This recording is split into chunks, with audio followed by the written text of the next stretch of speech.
Sliding scales. Because Henry was at the works, the other engines had to help with the flying kipper too. This is a special train of vans filled with boxes of fish which goes to markets in London and other places on the mainland. James did not like the flying kipper. All those smelly vans. He complained one morning. You can't get the smell off your tender for weeks. I'm fond of a very good kipper, Remarked his driver. You're welcome to it, Retorted James. A right old misery today, aren't you? Said his fireman. You got out of the shed by the wrong door this morning, and no mistake. Now get a move on, or the fat controller will give you something to moan about. Groaning horribly on the curves, James went slowly down to the harbour.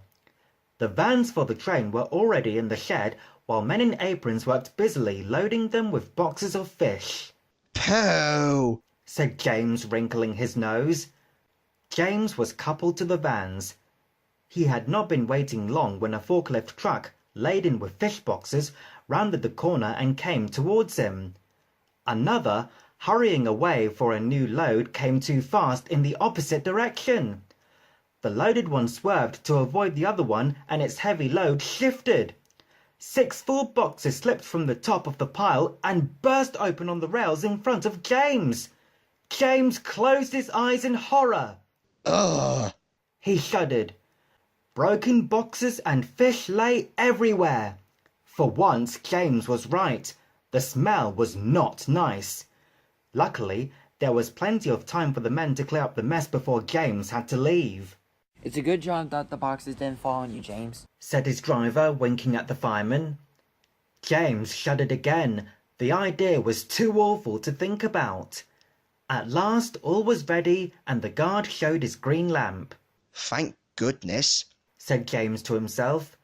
There was a speed limit in the harbour area, so James could not start quickly.